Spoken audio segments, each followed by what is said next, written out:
Welcome to Lead Where You Live, Tucson Voices in Leadership. I'm Jamie Leon-Guerrero. And I'm Raysun Frost. This podcast is all about real people leading with heart in our community. We believe leadership isn't about titles, it's about action. And Tucson is full of people making a difference in big and small ways.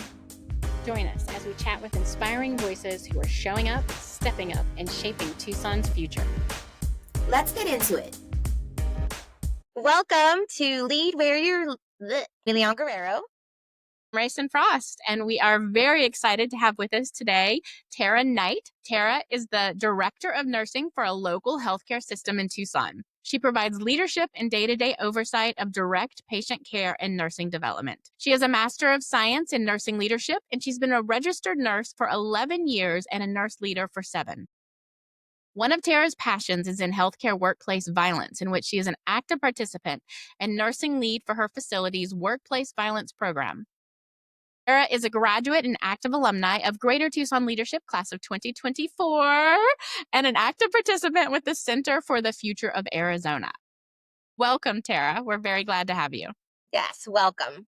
Thank you. I'm super excited to be here.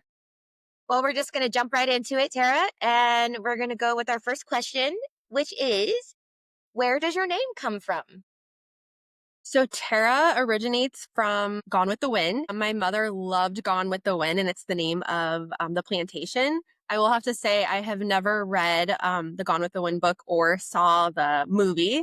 Ashamed to say that. But also recently, I've had more people tell me that Tara means star. And when I was looking more into that in the Buddhist culture, it really does mean star. And it's named after a Buddhism goddess that is the leader of followers. So I thought that was really cool to see how that navigates. That is nice. And of course, it ties right into today's topic about leadership, right? You're Right. leading.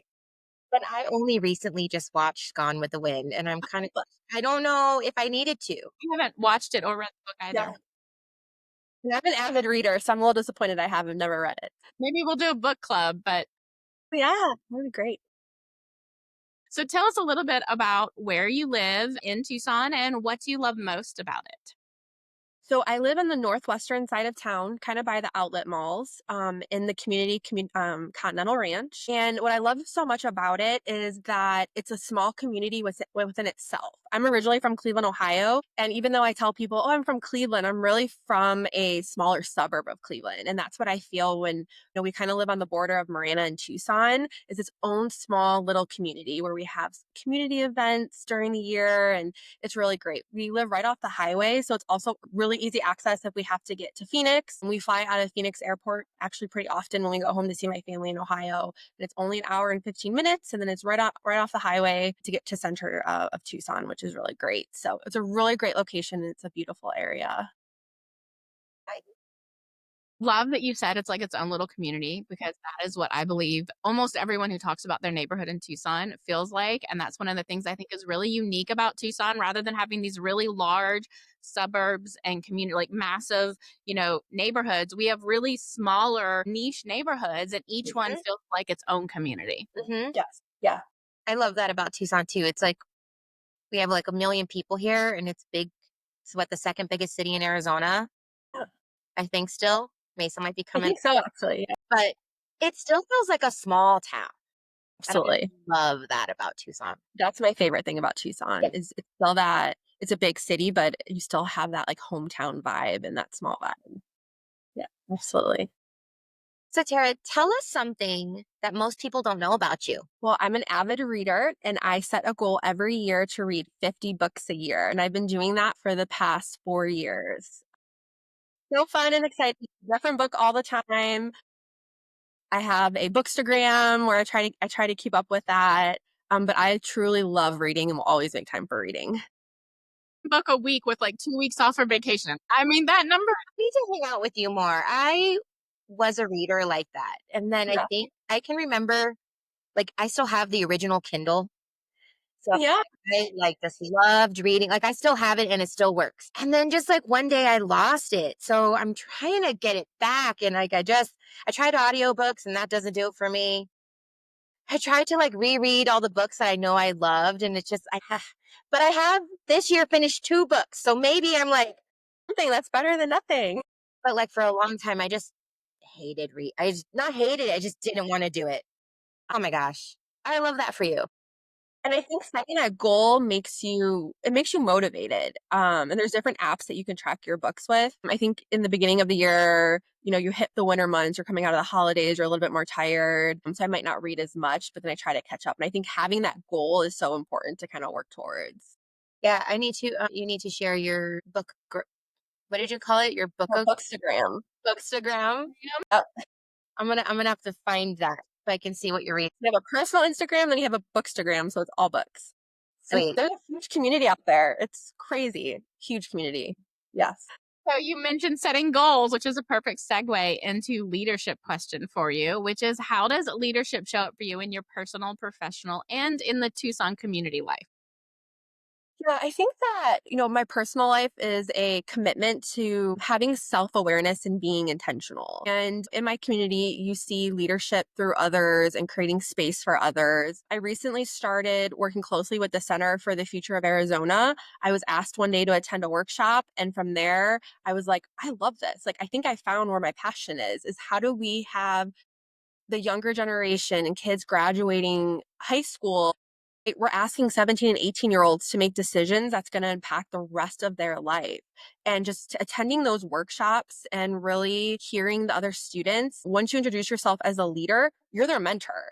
And that's if the younger generation, the older generation, even as a mom, I hear often, wow, you have a career, you have 4-year-old twins, you're always busy with sports. I'm in a softball fall league, a co-ed league, right? And then my husband plays sports and we're always so busy. Like, how do you make time for yourself? How do you even have a goal to read? So I think in leadership, you don't realize that you're actually a mentor for so many different people. And that's in the community, that's in your personal life, and at a professional level. Every person that you come with an interaction with, you're setting the stage for them and you're modeling what is leadership and what does that truly mean and how should you treat others. Leadership, I think, used to be so much of, how can I say that?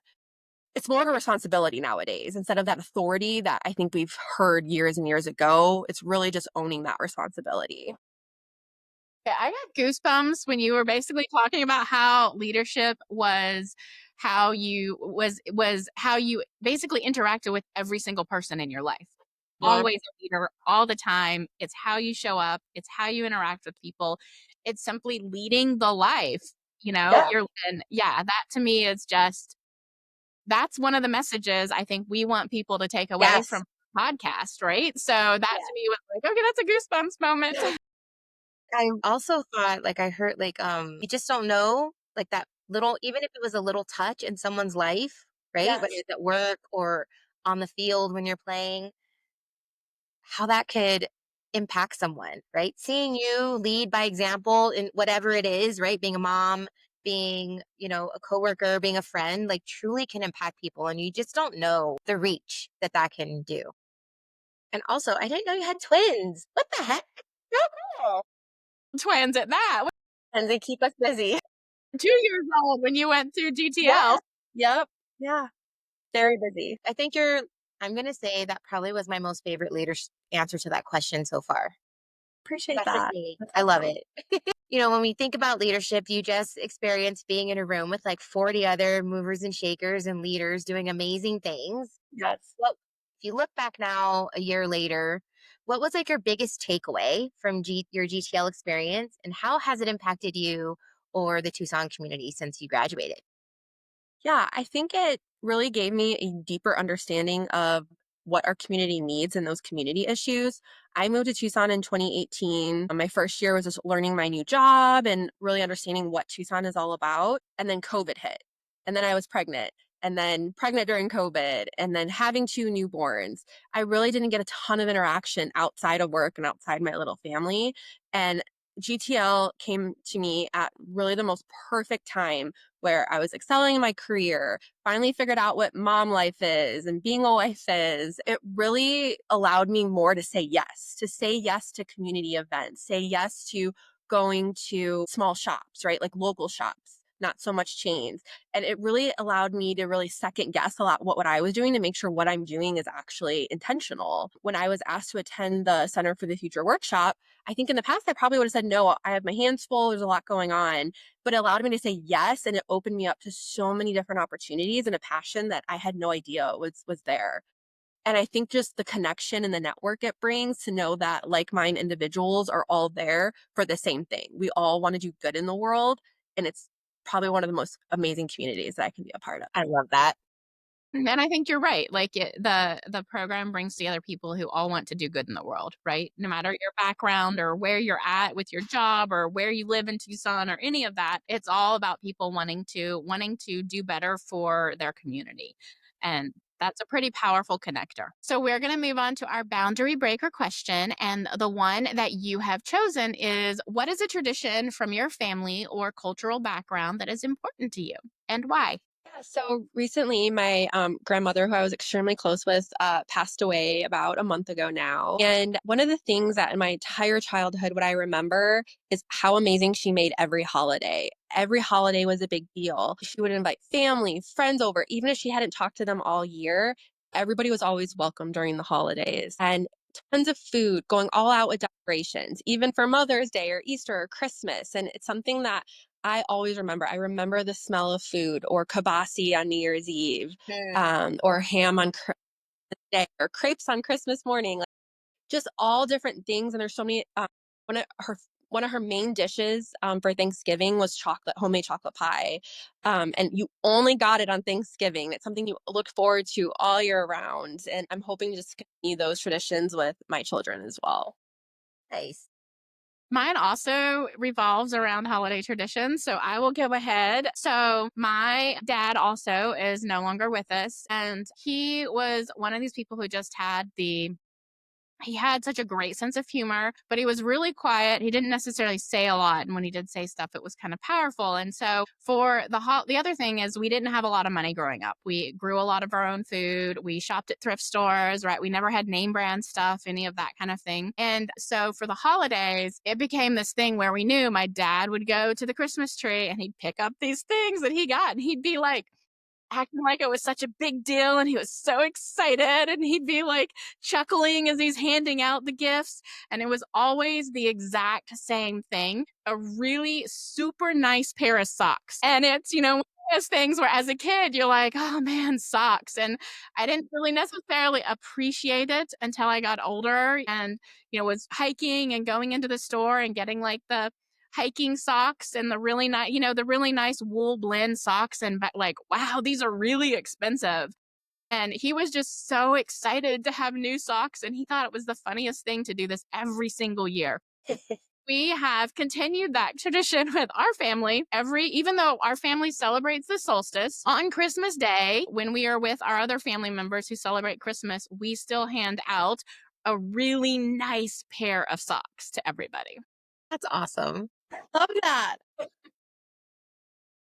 Oh man, mine is gosh. I'd love to say it was like a holidays. Birthdays are really big to me. So like I call ever since my daughter was like could I guess talk. I just remember at midnight every year on her birthday, I wake her up and I sing her happy birthday. So she lives a day away and like far away, but I still like every now I'm a little bit off on the timing.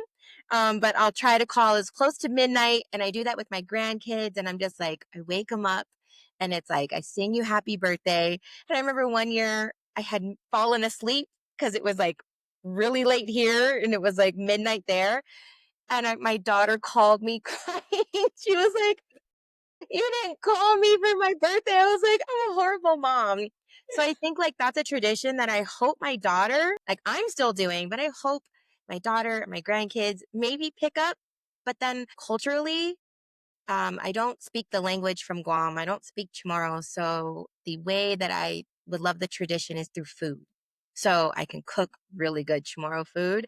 And it was neat to have my first dish that my mom taught me how to cook. I taught my daughter how to cook that. And it's this easy meal, but like hopefully even in the simplicity of some of the recipes, like she can express her culture through our food because that's who we are, is like our food. So Yeah. Yeah, no, Always that's have to bring amazing. it back to food, right?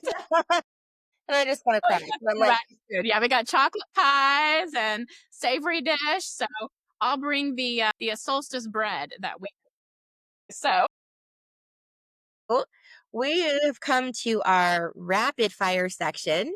So we're going to ask you a couple questions where it's just like this or that, really quick answers, just top of your head, nothing really long. And are you ready? I'm ready. All right. So inside or outside? Inside.